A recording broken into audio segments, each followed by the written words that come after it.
Hello students, welcome to Aditya classes Patel Nagar. और आज हम आ गए हैं एक नए वीडियो के साथ। तो ये है बिजनेस स्टडीज़ के चैप्टर 2 का एक नया वीडियो, जिसमें हम लोग चैप्टर 2 का शुरुआत करेंगे। जैसा कि हमने चैप्टर 1 को पिछला वीडियो था उसमें ख़त्म कर लिया था, तो इस वीडियो में हम नया चैप्टर स्टार्ट करेंगे जिसका नाम है फॉर्म्स ऑफ बिजनेस ऑर्गेनाइजेशन। इस चैप्टर का क्या नाम है? Forms of business organisation. अगर पिछले चैप्टर का हम एक क्विक रिव्यू देखें, रिकैप देखें, तो हमने उसमें क्या पढ़ा कि बिजनेस क्या होता है, इसके बारे में पढ़ा। बिजनेस का कैरेक्टरिस्टिक्स पढ़ा, फीचर्स पढ़ा। उसके बाद उसमें से पढ़ा कि ह्यूमन एक्टिविटीज़ कितने तरह के होते हैं। उसमें हमने क्या क्या पढ़ा? ह्यूमन एक्टिविटीज़ इकोनॉमिक और नॉन इकोनॉमिक। और इकोनॉमिक में हमने क्या पढ़ा था? Business, profession and employment. और उन तीनों को फिर हमने क्या किया था? डिफरेंसेस के बेसिस पे डिफ्रेंशिएट किया था। तो वो चैप्टर फिनिश हो चुका था। अब हम जान चुके हैं कि बिजनेस आखिर है क्या।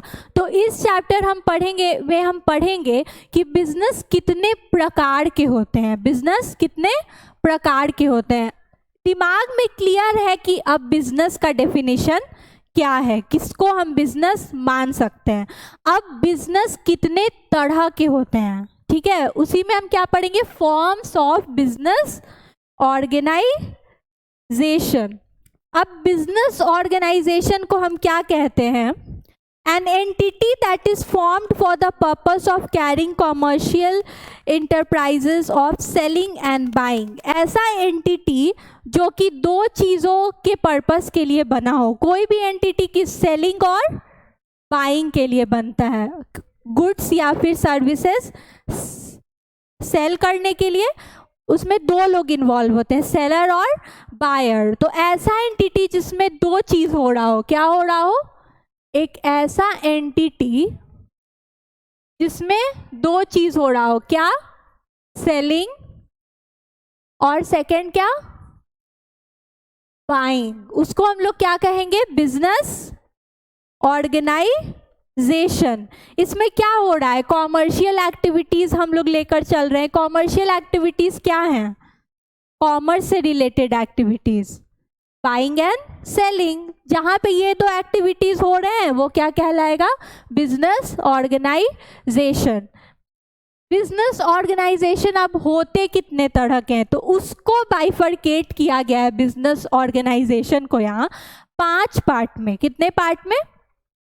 पहला है सोल प्रोप्राइटरशिप, दूसरा है पार्टनरशिप, तीसरा है जॉइंट हिंदू फैमिली बिजनेस, चौथा है जॉइंट स्टॉक कंपनी और पांचवा है कोऑपरेटिव सोसाइटी।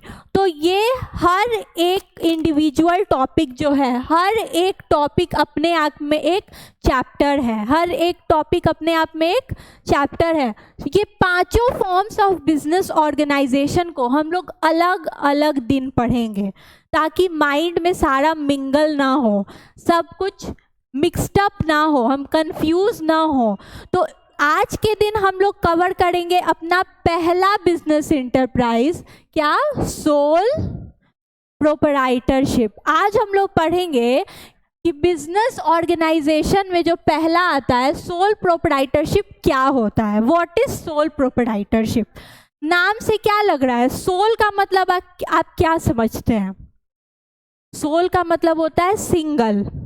जहाँ पे सिंगल पर्सन कोई बिजनेस कर रहा हो उसको हम क्या कहेंगे? Sole proprietorship. तो सोल से हम लोग क्या समझते हैं? सिंगल। और प्रोप्राइटरशिप का मतलब होता है ओनरशिप। तो मतलब सोल ओनरशिप या सिंगल ओनरशिप। तो सिंगल ओनरशिप जहाँ होगा, एक इंसान जहाँ पे अपना बिजनेस रन कर रहा होगा, उसको हम लोग क्या कहेंगे? Sole proprietorship. तो यहाँ आप ध्यान दीजिएगा, ये 1, 2, 3, 4 और 5, ये पांचों को हमको पढ़ना है, पर ये हम डिफरेंट डेज में पढ़ेंगे, ठीक है। तो आज हम लोग सिर्फ क्या कवर कर रहे हैं? Sole proprietorship. इसमें सबसे पहले हम लोग सोल प्रोप्राइटरशिप का डेफिनेशन पढ़ेंगे कि वो होता क्या है। अच्छा, डेफिनेशन से हम लोग क्या निकाल सकते हैं? फीचर्स निकाल सकते हैं, कैरेक्टरिस्टिक्स उसका निकाल सकते हैं कि फीचर्स पॉइंट वाइज में हम लोग लिख पाएंगे। फिर जब फीचर्स लिख लेंगे तो फीचर्स में से क्या निकलता है? मेरिट्स और डिमेरिट्स। तो इतना हम लोग कवर कर लेंगे। तो यहाँ हम लोग चलते हैं सोल प्रोप्राइटरशिप की डेफिनेशन की तरफ। तो देखते हैं कि सोल प्रोप्राइटरशिप क्या है। तो let's move to second page. ये देखिए, सोल प्रोप्राइटरशिप का यहाँ डेफिनेशन मैंने लिखा है कि ऐसा बिजनेस जहां नॉर्मली देखने को मिलता है कि सिंगल ओनर इन्वॉल्व्ड है। तो यहाँ लिखा हुआ है अ बिजनेस, ऐसा बिजनेस जो कि ओन्ड, मतलब उसका मालिक कौन है? मैनेज कौन कर रहा है उस बिजनेस को? चला कौन रहा है? और कंट्रोल कौन कर रहा है? मैनेज और कंट्रोल का मतलब क्या हुआ? चलाना। ऐसा बिजनेस जिसका मालिक कौन है और चला कौन रहा है? मालिक कौन है, चला कौन रहा है? Single owner. क्या? सिंगल ओनर, मतलब एक पर्सन इन्वॉल्व्ड है, सिर्फ एक पर्सन ही इन्वॉल्व्ड है। उसका ओनर, उसका सारा राइट किसके पास है? सिंगल पर्सन के पास। वैसे बिजनेस को हम लोग क्या कहेंगे कि वो सोल प्रोप्राइटरशिप का बिजनेस है। क्या ये फर्स्ट पॉइंट क्लियर है माइंड में? सिंगल ओनर का बहुत ही सिंपल है। सेकेंड पॉइंट है common in areas of personalised service. यहाँ बोला गया है कॉमन है किन एरियाज में? पर्सनलाइज्ड सर्विसेज के। पर्सनलाइज्ड सर्विसेज का मतलब होता है पर्सनल इंटरैक्शन। ये जो पर्सनलाइज्ड सर्विसेज लिखा है ना, पर्सनलाइज्ड सर्विसेज, इसका मतलब है जहाँ बायर और सेलर का डायरेक्ट इंटरैक्शन हो रहा हो। क्या यहाँ पे जो ओनर है वो होलसेलर है? नहीं, वो डायरेक्ट बायर को सेल कर रहा है। तो यहाँ पे क्या है? डायरेक्ट रिलेशन या कम्युनिकेशन बोल सकते हैं, ठीक है? मतलब डायरेक्ट बातचीत हो रही है, जो भी लेन देन हो रहा है वो डायरेक्ट हो रहा है, कोई मिडिल पर्सन नहीं है। किसके बीच? बायर और सेलर के बीच। उसको हम लोग क्या कहेंगे? वो किसका फीचर है? किसके डेफिनेशन में आता है? सोल प्रोप्राइटर के। कि कोई भी सोल प्रोप्राइटर अपना बिजनेस खोल के बैठा है, जब वो बैठा है वहाँ पे कोई भी बायर आएगा, उससे सामान खरीदेगा, सर्विसेज खरीदेगा, तो वहाँ वो डायरेक्ट उसको सर्विस या गुड्स प्रोवाइड करेगा, वहाँ कोई मिडिल मैन नहीं है, ठीक है? यही कहता है सेकेंड पॉइंट। अब तीसरे पॉइंट्स में हमने सिंपली एग्जाम्पल्स को कवर किया है कि आप सोल प्रोप्राइटर का बिजनेस का मीनिंग तो आपने समझा दिया। आप कुछ एग्जाम्पल्स दे के बताइए कि किनको आप सोल प्रोप्राइटरशिप बिजनेस कह सकते हैं अपने घरों के आसपास, अगर आप देखें, ठीक है, मार्केट प्लेस में। तो किन बिजनेसेस को आप ये डेजिग्नेट कर सकते हैं सोल प्रोप्राइटरशिप के नाम से? किन बिजनेस को आप कह सकते हैं? तो पहला मैंने लिखा है रिटेल शॉप। अब why retail shop? Why retail shop? क्या रिटेल शॉप जो है ये, जब हम लोग जाएंगे रिटेल शॉप पे, सपोज किराना का दुकान है जहाँ पे सामान बिक रहा है, जाएंगे तो हमारा डायरेक्ट इंटरेक्शन हो रहा है। क्या वहाँ सिंगल ओनर है? ये दोनों पॉइंट्स फुलफिल हो रहे हैं? फुलफिल हो रहे हैं, मतलब ये क्या है? सोल प्रोप्राइटरशिप है। ब्यूटी पार्लर जा रहे हैं, वहाँ पे जो सर्विस दे रही है, जो ओनर है ब्यूटी पार्लर की, वो सर्विस दे रही है, डायरेक्ट इंटरेक्शन हो रहा है, एक ही कंट्रोल है एक इंसान का, दो पर्सन तो इन्वॉल्व नहीं है। तो वहाँ क्या हो जाएगा? सोल प्रोप्राइटरशिप ये बिजनेस। ब्यूटी पार्लर लेडीज़ के लिए और सलून्स मेल के लिए। तो ये हैं एग्जाम्पल सोल प्रोप्राइटरशिप का। अब जब हम डेफिनेशन पढ़ लेते हैं किसी भी चीज़ का, when we talk about definition and when we learn that what actually is the subject के बारे में पढ़ने के बाद हम उसमें से क्या निकाल सकते हैं? उसका फीचर्स निकालेंगे। First point definition, second point features, और फीचर्स में से निकलता है मेरिट्स और डिमेरिट्स।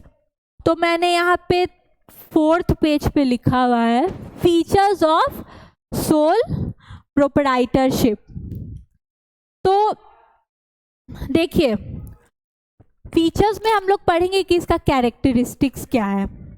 सबसे पहला बात, कोई भी बिजनेस हम शुरू करते हैं तो जानेंगे कि उसको फॉर्म कैसे करते हैं और क्लोज कैसे करते हैं। हम बिजनेस शुरू कर रहे हैं तो उसको स्थापित करने के लिए, उसको फॉर्मेशन में लाने के लिए हमको कुछ क्या कोई ड्यूटीज़ निभाने होंगे, क्या किसी एक्ट के तहत काम करना पड़ेगा, कुछ रजिस्ट्रेशन करना पड़ेगा, ये सब एग्रीमेंट करना पड़ेगा, ये सब देखना पड़ेगा ना। तो उसका फॉर्मेशन, उसको बनाएंगे कैसे अपने बिजनेस को, और जब क्लोज करने का टाइम आएगा तो क्लोज कैसे करेंगे, ये जानते हैं हम। तो सोल प्रोप्राइटर के केस में ऐसा कोई एक्ट नहीं है कॉन्स्टिट्यूशन में या कंपनी लॉ में, ठीक है। कंपनी लॉ एक अलग से है, आप कंपनीज एक्ट पढ़ेंगे आगे चल के, उसमें आपको बताया जाएगा कि कंपनी के फॉर्मेशन के लिए कंपनीज एक्ट के अंदर कंपनी का रजिस्ट्रेशन करवाना पड़ता है, तब कंपनी एग्जिस्टेंस में आती है। ऐसे ही आप कोई कंपनी नहीं खोल सकते राह चलते चलते कि बस एक किराए का कोई प्लॉट ले लिए और उसमें हमने बिल्डिंग खड़ा कर दिया, कंस्ट्रक्ट कर दिया और उसमें अपनी कंपनी शुरू कर दी, फैक्ट्री लगा दिया। नहीं, उसके लिए आपको लाइसेंस, रजिस्ट्रेशन कराना पड़ेगा। और रजिस्ट्रेशन किसके तहत कराना पड़ेगा? कंपनीज एक्ट के तहत, जो कि हमारे कॉन्स्टिट्यूशन में दिया हुआ है। कंपनी का अलग लॉ है जिसके अंडर जो भी रूल्स एंड गाइडलाइंस हैं उसको फॉलो करके आपको अपने कंपनी का रजिस्ट्रेशन करा के तब उसको एग्जिस्टेंस में लाना पड़ता है। पर सोल प्रोप्राइटरशिप क्योंकि एक सिंपल बिजनेस है, एक आदमी इन्वॉल्व है, कोई बड़ा बिजनेस है नहीं, ज़्यादा कैपिटल लग नहीं रहा है, क्या लग रहा है, ज़्यादा स्मॉल स्केल का बिजनेस है, तो यहाँ पे कोई वैसा रूल्स एंड रेगुलेशंस नहीं है और कोई ऐसा एक्ट भी नहीं है हमारे कॉन्स्टिट्यूशन में जो सोल प्रोप्राइटरशिप को गवर्न करता हो। तो यहाँ हम क्या लिखेंगे? No separate act. क्या लिखेंगे? नो, एक सेकेंड, हाँ, no separate act to govern sole proprietorship. मतलब सोल प्रोप्राइटरशिप का कोई ऐसा स्पेशल एक्ट नहीं है। वो हम सिंपली एक किराए का दुकान लेकर या फिर अगर अपना शॉप है, अपना दुकान बना हुआ है तो उसमें अपना बिजनेस शुरू कर सकते हैं, ब्यूटी पार्लर शुरू कर सकते हैं। उसके लिए कानूनी प्रक्रिया में या किसी तरह का रजिस्ट्रेशन, किसी तरह का एग्रीमेंट कराने का ज़रूरत नहीं है, या उसके लिए कोई एक्ट स्पेसिफाइड नहीं है लॉ में। क्या समझ में आया? तो इसका फॉर्मेशन इजी लगा या डिफ़िकल्ट लगा? इजी है तो बोल सकते हैं ईज ऑफ फॉर्मेशन या इजी फॉर्मेशन। और जब फॉर्मेशन इजी है तो कभी भी क्लोज भी कर सकते हैं, जैसे फॉर्म कर सकते हैं कभी भी, क्लोज भी कभी भी कर सकते हैं। तो ये क्लोजर भी इजी है, फॉर्मेशन भी इजी, क्लोजर भी इजी। तो जो दोनों में क्या है? ईज है, ease of formation and closure. क्या ये पॉइंट क्लियर है आप लोगों को? ओके, सो सेकेंड पॉइंट है लाइबिलिटी। ठीक है, तो लाइबिलिटी की जब हम बात करते हैं तो सोल प्रोप्राइटरशिप में क्या पैसा दूसरे पर्सन का लग रहा है, सेकंड पर्सन का या थर्ड पर्सन का? आप सिंगल ओनर शुरू कर रहे हैं अपना बिजनेस, अपना पैसा लगा रहे हैं। लाइबिलिटी क्या होता है? आप पे जो ऑब्लिगेशन है, ऑब्लिगेशन टू पे इज कॉल्ड लाइबिलिटी। मतलब ठीक है, दो चीज़ें होती है, एक एसेट और एक लाइबिलिटीज। एग्जाम्पल के तौर पे समझते हैं। सपोज कि हमारा कोई फैक्ट्री है, उसमें जितने भी मशीनरीज हैं काम करने के लिए, वो हमारे लिए क्या है? एसेट हैं, उनका यूज़ करके हम प्रोडक्शन कर रहे हैं, पर एट लास्ट अगर वो एसेट इसलिए है क्योंकि एट लास्ट अगर उसको बेचेंगे भी तो बेचकर हमको वापस रिटर्न कुछ ना कुछ उसका स्क्रैप वैल्यू ही सही मिल जाएगा। और लाइबिलिटी क्या है, सपोज हमने बैंक से लोन ले रखा है, तो कहीं अगर हमको पे करना बाकी है, किसी सेकेंड पर्सन को पे करना है जहाँ पे भी, तो वो क्या है, लाइबिलिटी। अगर क्रेडिटर भी है हमारा, देखो डेप्टर और क्रेडिटर होता है। डेप्टर मतलब जो हमारे कर्ज में है, जिसने हमसे पैसा ले रखा है, वो हमारा डेप्टर हो गया। और हमने जिन किसी और से अगर पैसा ले रखा है तो वो हमारा क्या है, क्रेडिटर। उसने हमें क्रेडिट किया है तो वो हमारा क्या है, क्रेडिटर। तो यहाँ पे लाइबिलिटी की बात करेंगे, ऑब्लिगेशन टू पे लिख लो, ऑब्लिगेशन टू पे मतलब जो भी हमने ले रखा है किसी सेकेंड या थर्ड पर्सन से, उसको हमें पे करना है कभी ना कभी, तो हम उसके कर्ज में हैं, तो वो क्या है, लाइबिलिटी। तो क्या लगता है, सोल प्रोप्राइटरशिप के केस में क्या सेकेंड पर्सन का लाइबिलिटी है? अगर हमें लॉस हो जाता है इन केस हमारे बिजनेस में, तो हम उसके लॉस का भरपाई कैसे करेंगे? हम खुद करेंगे, हम बॉन्ड करेंगे सारा लॉस, या कोई सेकेंड पर्सन करेगा? खुद करेंगे, क्योंकि कैपिटल भी हमारा लगा हुआ है, तो अगर कोई लॉस होगा तो वो भी बॉन्ड हम खुद करेंगे। पर एक वर्ड आता है कि सोल प्रोप्राइटरशिप में अनलिमिटेड लाइबिलिटी होता है। क्या होता है?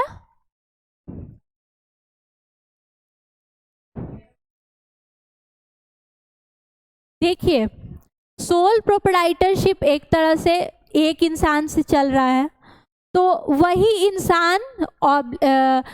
इंसान रिस्पॉन्सिबल है अपने सारे डेब्ट्स के लिए भी, प्रॉफिट के लिए भी और लॉसेस के लिए भी, उसी तरह लाइबिलिटीज़ के लिए भी।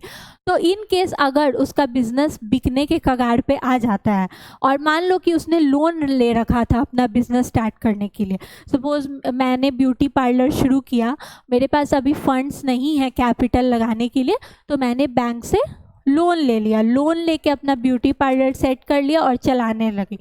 पर चलाते चलाते पता चला कि अच्छा नहीं चल रहा है, ग्रो नहीं कर पा रहा है, और धीरे धीरे लॉस होने लगे, तो क्या होगा, लास्ट में बंद होने के कगार पे आ जाएगा हमारा बिजनेस। सोल प्रोप्राइटरशिप बिजनेस बंद करना पड़ेगा।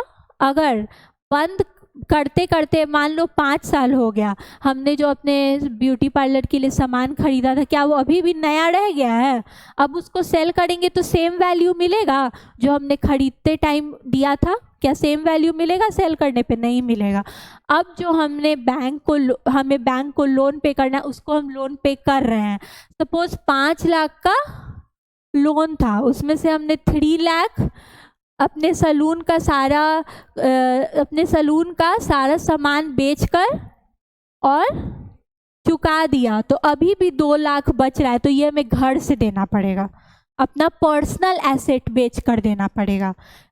हमारा जो पर्सनल एसेट है, मतलब पर्सनल एसेट मतलब घर की संपत्ति, वो भी लाइबल हो जाएगी हमारे लाइबिलिटी को पे करने के लिए। उसी को कहते हैं अनलिमिटेड लाइबिलिटी। लिमिटेड लाइबिलिटी मतलब उतना ही तक पे करेंगे जितना बिजनेस में हमें प्रॉफिट हो रहा हो या जितना बिजनेस से बच रहा हो। अगर प्रॉफिट नहीं हुआ तो बिजनेस को बेचकर जितना अमाउंट मिलेगा उतना ही पे कर पाएंगे।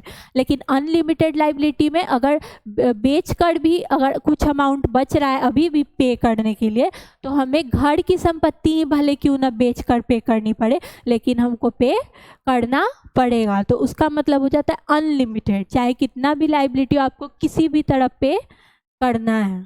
ठीक है, तो ये है second point, sole risk bearer and profit recipient. Sole मतलब अकेला रिस्क झेल रहा है। रिस्क बियरर अकेला है, बिजनेस स्टार्ट किया अकेले, रिस्क लिया, अपना पैसा लगाया, रिस्क अकेले झेल रहा है, तो प्रॉफिट भी होगा तो वो अकेला ही रखेगा, किसी को बांटना नहीं पड़ेगा। तो यहाँ बांटने का जरूरत नहीं है, इसीलिए बोला गया अकेला रिस्क भी लेगा और अकेला प्रॉफिट भी लेगा। ठीक है, कंट्रोल में आता है कि क्या कोई दूसरा या तीसरा पर्सन इन्वॉल्व है हमारे बिजनेस में? तो कोई भी डिसीजन मेकिंग होगा बिजनेस का, कौन करेगा? डिसीजन मेकिंग कौन करेगा? सेल्फ। तो कंट्रोल किसके हाथ में है? सेल्फ। मतलब सारा कंट्रोल बिजनेस का एक ही इंसान के हाथ में है, दूसरा कोई इंटरफेयर नहीं कर सकता है क्योंकि वो अकेले का उसका बिजनेस है। ठीक है। No separate entity. देखिए कंपनी के केस में लिया जाता है ना, जैसे और सब आप पढ़ेंगे बिजनेस ऑर्गेनाइजेशंस, तो उसमें किसी में आपको देखने को मिलेगा कि सेपरेट लिया जाता है। एक बिजनेस ऑर्गेनाइजेशन को लॉ अलग ट्रीट करती है और उस पर्सन को लॉ अलग करार देती है कि आप दोनों अलग हैं, सेम नहीं है। भले ही उसी इंसान का कंपनी है, उसी इंसान के नाम पे रजिस्टर्ड है, पर दोनों अलग अलग माना जाएगा कि कंपनी मतलब उस बिजनेस ऑर्गेनाइजेशन को भी हम एक एंटिटी समझेंगे और वो इंसान तो है ही, दोनों को डिफरेंट समझेंगे, सेपरेट लीगल एंटिटी। पर यहाँ पे सेपरेट एंटिटी नहीं है, यहाँ सेपरेट लीगल एंटिटी नहीं है, यहाँ बिजनेस और ओनर दोनों को सेम माना गया है। बिजनेस और ओनर दोनों क्या है? सेम। तभी तो अनलिमिटेड लायबिलिटी है, तभी ना अनलिमिटेड लायबिलिटी है। दोनों को सेम मान रहे हैं। आपका बिजनेस से नहीं बच रहा है पैसा तो घर बेच के दीजिए, लेकिन दीजिए अपना लायबिलिटी पूरा कीजिए। ठीक है। Lack of business continuity. जैसे कि अगर लॉन्ग टर्म देखकर चला जाए, इन केस सोल ओनर है, सिंगल ओनर है, उसका डेथ हो जाता है, हेल्थ प्रॉब्लम आ जाती है जिसके वजह से वो अपना बिजनेस आगे रन नहीं कर पाता है, उस केस में क्या होगा? बिजनेस कंटिन्यू कर पाएगा? नहीं कर पाएगा। तो वहाँ पे बिजनेस का क्या हो जाएगा? क्लोजर हो जाएगा। ठीक है। तो लैक ऑफ बिजनेस कंटिन्यूटी इसलिए है कि अगर कुछ भी होता है ओनर को तो बिजनेस कंटिन्यू नहीं कर पाएगा, तो वो एक तरह से लैक करता है। वो जो फीचर है वो यहाँ पे नहीं है कि बिजनेस किसी भी केस में कंटिन्यू करता जाएगा। जैसे कि मैंने बताया था, कंपनी में कोई मरे कोई जिए अंतर नहीं पड़ता है, कंपनी अनलिमिटेड पीरियड टाइम के लिए चलते रहती है। ओनर आते हैं जाते हैं, मैनेजर्स आते हैं जाते हैं, शेयर होल्डर्स आते हैं जाते हैं, no matter. Okay, but here फर्क पड़ेगा क्योंकि सोल ओनर है, सिंगल ओनर है। अगर वो मर गया, उसको हेल्थ प्रॉब्लम हो गया, तो चलाएगा कौन उसका बिजनेस? तो उस केस में बिजनेस चल नहीं पाएगा। क्या यहाँ तक क्लियर है? ओके। तो फीचर्स से ही हम लोग निकालेंगे इन्हीं कितने 1 2 3 4 5 6, इन 6 फीचर से ही हम लोग मेरिट्स और डीमेरिट्स दोनों निकालेंगे। जैसे कि formation and closure. Easy formation क्या लगता है? मेरिट है। इजी क्लोजर क्या लगता है? मेरिट है।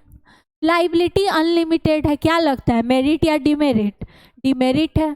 Sole risk bearer, profit recipient. Risk अगर सोलली बियर कर रहा है तो डिमेरिट है, लेकिन प्रॉफिट अगर सोलली रिसीव कर रहा है तो मेरिट है। कंट्रोल सारा उसी के हाथ में, मेरिट है। पर एक तरह से डिमेरिट भी है क्योंकि मैनेजरियल एबिलिटी लैक कर जाएगा, बहुत लोगों का दिमाग लगेगा तो फ्लेक्सिबल डिसीजन हो सकता है। जैसे कि आप कुछ प्रोफेशनल्स को भी इन्वॉल्व कर सकते हैं।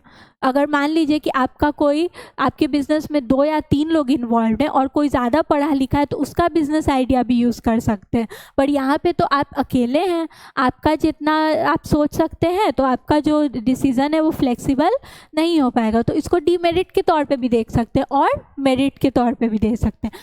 नो सेपरेट एंटिटी क्या लगता है? लायबिलिटी ज़्यादा हो जाएगा तो डिमेरिट है, और बिजनेस कंटिन्यूटी भी लैक है, डिमेरिट है। तो इसी में से हम मेरिट और डिमेरिट निकाल कर पढ़ते हैं। चलिए देखिए, मेरिट्स पे पहला पॉइंट क्या आया? Quick decision making. किससे निकला? कंट्रोल से निकला। कंट्रोल से निकला। किससे निकला? कंट्रोल सिर्फ मेरे हाथ में है, तो मेरिट कैसे है? तुरंत हो जाएगा, डिसीजन तुरंत ले सकते हैं, 4 लोगों से पूछने की ज़रूरत नहीं है, सबका कंसेंट नहीं चाहिए, लड़ाई की संभावना नहीं है। ऐसे भी बहुत सारे केसेस आते हैं बिजनेस में, जब एक पॉइंट पे सारे अगर पार्टनर्स हैं तो एग्री नहीं कर पाते हैं, तो वहाँ पे डिस्प्यूट का चांसेस होता है। पर क्या सोल प्रोप्राइटरशिप में डिस्प्यूट का चांस है? नहीं है। और वेस्टेज नहीं होगा टाइम का, तो क्या होगा? क्विक डिसीजन मेकिंग, डिसीजन जो है वो जल्दी लिया जाएगा। ठीक है। कॉन्फिडेंशियलिटी, बिजनेस का इंफॉर्मेशन क्या किसी को बताने की ज़रूरत है? कुछ सीक्रेट है बिजनेस का जिसको हम अपने तक रखना चाहते, ओनर्स तक रखना चाहते, एक ही ओनर है, तो बिजनेस का कोई सीक्रेट बात क्या बाहर बताने की ज़रूरत है? नहीं है, वो ओनर अपने तक रख सकता है। इसीलिए ये क्या है? मेरिट। क्या है? और डायरेक्ट इंसेंटिव किससे आया? जल्दी बताइए, फीचर्स में से ढूंढ के डायरेक्ट इंसेंटिव किससे आया? Sole risk bearer and profit recipient. मतलब क्या? डायरेक्ट इंसेंटिव मतलब डायरेक्ट पैसा आ रहा है, अगर हम रिस्क अकेले बियर कर रहे हैं तो प्रॉफिट भी हम अकेले ले रहे हैं, डायरेक्टली ले रहे हैं, किसी को बांटने का ज़रूरत नहीं है। तो ये भी फीचर्स से निकला। देखिए सारा फीचर्स से निकल रहा है। फॉर्मेशन एंड क्लोजर से ease of formation and closure निकला। ईजी है फॉर्मेशन भी और क्लोजर भी, क्योंकि कोई एक्ट नहीं है जो सोल प्रोप्राइटरशिप को गवर्न करता हो। क्या क्लियर है? सेंस ऑफ अकॉम्प्लिशमेंट, अकॉम्प्लिशमेंट से आप क्या समझते हैं? अकॉम्प्लिश मतलब क्या होता है? किसी भी चीज़ को पा लेना, किसी भी चीज़ को अचीव कर लेना। अचीवमेंट को क्या कहेंगे? अचीवमेंट को क्या कहेंगे? अकॉम्प्लिशमेंट। देखिए आप अगर किसी और के कंपनी में काम कर रहे हैं, किसी और के बिजनेस में एज एन एम्प्लॉय काम कर रहे हैं, तो क्या आपको वो सेटिस्फैक्शन मिलता है? आप बस सैलरी के पर्पस से काम करते हैं। आपको ये सेटिस्फैक्शन मिलता है कि मैं अपने लिए काम कर रहा हूँ, जितना भी मेहनत कर रहा हूँ सारा फल मुझे मिलेगा? नहीं मिलता है। पर सोल प्रोप्राइटरशिप में एक सेंस ऑफ अकॉम्प्लिशमेंट है, सेंस ऑफ अचीवमेंट है कि नहीं मैं अपने लिए काम कर रहा हूँ, सेटिस्फैक्शन मिल रहा है कि जो भी मैं काम करूँगा उसका रिजल्ट मुझे मिलेगा। ठीक है। जैसे आपको कंपनीज में एम्प्लॉयज़ को ओवर टाइम करना पड़ता है कभी कभी बॉस के कहने पे, तो क्या वो मन से करते हैं? नहीं। लेकिन अपने बिजनेस में ओवर टाइम भी करेंगे तो मन से करेंगे। क्यों? क्योंकि उनको अचीव करना है और वो जान रहे हैं कि जो भी अचीवमेंट आएगा, जो भी अकॉम्प्लिशमेंट होगा वो मेरा होगा। इसीलिए कहा गया है सेंस ऑफ अकॉम्प्लिशमेंट। अब लिमिटेशंस क्या क्या है? लिमिटेड रिसोर्सेज क्यों बोला गया है? रिसोर्स क्या मतलब हम लोग क्या जानते हैं? जिस चीज़ को यूज़ करके हम बिजनेस अपना चला रहे हैं, स्टार्ट कर रहे हैं। किसी भी कंपनी के लिए रिसोर्स सबसे पहले क्या है? कैपिटल, पैसा। क्या सोल प्रोप्राइटरशिप में लिमिटेड पैसा है? एक इंसान कितना पैसा लगाएगा? अगर बहुत सारे लोग इन्वॉल्व होते हैं, सब अपना थोड़ा पैसा 1-1 लाख, 2-2 लाख, 3 लाख कर करके एक बड़ा कैपिटल फॉर्म हो जाता है। पर यहाँ तो सिंगल है, सिंगल ओनर है, वो उसके पास जितना फंड होगा वो वही लगाएगा, तो फंड ज़्यादा रेज नहीं हो पाएगा, जिसके वजह से हम बोलते हैं लिमिटेड रिसोर्सेज। ठीक है। सेकेंड हो जाता है तो वो फर्स्ट का कैपेसिटी इन्वेस्टमेंट का जो है वो सिंगल ओनर के हिसाब से रहेगा। और क्या लगता है कि बिजनेस किस स्केल का रहेगा? Small, medium, large? स्मॉल रहेगा, स्मॉल स्केल का बिजनेस रहेगा। सेकेंड आता है लिमिटेड लाइफ ऑफ बिजनेस। ये भी आ गया आपका फीचर्स में से लास्ट वाला। क्या था लास्ट वाला पॉइंट? देख के बताइए। लास्ट वाला पॉइंट था लैक ऑफ बिजनेस कंटिन्यूटी। उसी में से आ गया लिमिटेड लाइफ ऑफ बिजनेस, कि कुछ भी हो गया अगर सिंगल ओनर को तो बिजनेस कंटिन्यू नहीं कर पाएगा। तो ये भी एक तरह का क्या है? डिमेरिट है। ठीक है।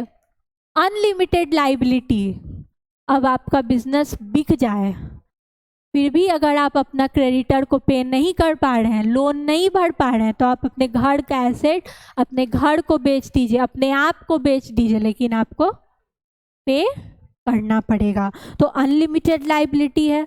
तो ये क्या हो गया, एक तरह से लिमिटेशंस है, एक तरह से लिमिट करता है, तो डिमेरिट है। डिमेरिट भी बोल सकते हैं, लिमिटेशंस भी बोल सकते हैं, ठीक है। लिमिटेड मैनेजरियल स्किल, देखिए जैसा कि मैंने कहा था कि हर एक इंसान डिसीजन मेकिंग में कंट्रोल को तो हमने ले लिया, जो कंट्रोल था क्विक डिसीजन मेकिंग को मेरिट में तो हमने ले लिया, पर एक तरह से हमने लिमिटेड मैनेजरियल स्किल को भी यहाँ ऐड कर दिया डिमेरिट में। क्यों? क्योंकि हर एक इंसान के पास सारे स्किल्स नहीं होते हैं, सारे कैपेबिलिटीज़ नहीं होती हैं, हर फील्ड में वो एक्सपर्ट नहीं होता है। जैसे कि अलग अलग सेक्टर्स हैं, फाइनेंस, मार्केटिंग, मैनेजिंग, कोई फाइनेंस में अच्छा है, कोई मार्केटिंग में अच्छा है, कोई मैनेजिंग में अच्छा है। तो अकेला हर इंसान हर फील्ड में कैपेबल नहीं हो सकता है। तो यहाँ पे जो स्किल है वो लिमिट हो जाता है। स्किल क्या हो जाता है? लिमिट हो जाता है, क्योंकि एक ही इंसान इन्वॉल्व है और वो जिस चीज़ में अच्छा होगा बस उसी फील्ड के अंदर तक सोच पाएगा, उतना ज़्यादा उसका माइंडसेट डायनेमिक नहीं होगा, बहुत दूर तक नहीं जा पाएगा। वहीं अगर 3-4 लोग इन्वॉल्व हैं, जैसे पार्टनरशिप में इन्वॉल्व होते हैं, तो हर लोग अपना अपना व्यू देते हैं। कोई फाइनेंस में एक्सपर्ट है तो फाइनेंस सेक्टर का मेरिट डिमेरिट बताता है कि ये इफेक्ट पड़ेगा, कोई मैनेजिंग में है तो वो अपना मेरिट डिमेरिट बताता है। और इस तरह से एक जो मैनेजरियल स्किल का यूज़ होता है वो बड़े स्केल पे हो पाता है, पर यहाँ पे लिमिटेड हो जाएगा क्योंकि सिंगल ओनर जो है वो इन्वॉल्व है, ठीक है। तो ये था लिमिटेड मैनेजरियल स्किल, ओके। तो यहाँ हमने पढ़ा मेरिट्स और डिमेरिट्स, किसका? सोल प्रोप्राइटरशिप का। पहले फीचर्स पढ़ा और फीचर्स से निकाला मेरिट्स और डिमेरिट्स। अब लाइबिलिटी मैंने बताया था कितने तरह की होती हैं, लिमिटेड और अनलिमिटेड। लिमिटेड तब जब सिर्फ बिजनेस बेचने तक ही हमको पे करना पड़े, और अनलिमिटेड कब? जब घर तक बात आ जाए, जब घर का भी एसेट बेचकर हमें पे करना पड़े अपने क्रेडिटर्स को, तो क्या हो जाएगा? अनलिमिटेड। तो वो भी पॉइंट क्लियर है। जो मैं छोटे छोटे पॉइंट्स बताती हूँ उसको आप साइड में नोट्स बनाकर नोट करते रहें, और फिर आप नेट पे सर्च करके भी उसके बारे में एक्स्ट्रा जानकारी, एक्स्ट्रा नॉलेज ले सकते हैं, ठीक है। तो आज ये सोल प्रोप्राइटरशिप को हमने पूरी तरह कवर कर लिया है। और नेक्स्ट जो आता है हमारा बिजनेस ऑर्गेनाइजेशन, वो है पार्टनरशिप। तो पार्टनरशिप भी अपने आप में एक ब्रॉड टॉपिक है जिसके लिए एक क्लास हम लोगों को लगेगा। तो इस क्लास में मैं पार्टनरशिप को नहीं ये कर रही हूँ, शॉर्ट में पढ़ा रही हूँ, क्योंकि वो मिंगल ना हो आपके दिमाग में। अभी हमारे पास टाइम है, अभी स्टार्ट ही हुआ है सेशन, तो हम लोग आराम से इस चैप्टर को कर सकते हैं और आगे के टॉपिक्स को कवर कर सकते हैं। तो पार्टनरशिप हम लोग नेक्स्ट क्लास में कवर करेंगे। तो आज के लिए सोल प्रोप्राइटरशिप तक ही रखेंगे। तो ये बिजनेस ऑर्गेनाइजेशन चैप्टर नंबर 2 का क्लास 11 बिजनेस स्टडीज़ का चैप्टर 2 का पार्ट 1 था, ठीक है। नेक्स्ट पार्ट में हम लोग क्या कवर करेंगे? पार्टनरशिप। तो उसके लिए आप लोग रेडी रहें, और अगर आपको वीडियो अच्छी लगी हो तो इस वीडियो को लाइक करें और अपने दोस्तों, अपने परिवार को शेयर करें, और सब्सक्राइब करना चैनल को नहीं भूलें। Thank you and have a nice day. Thank you.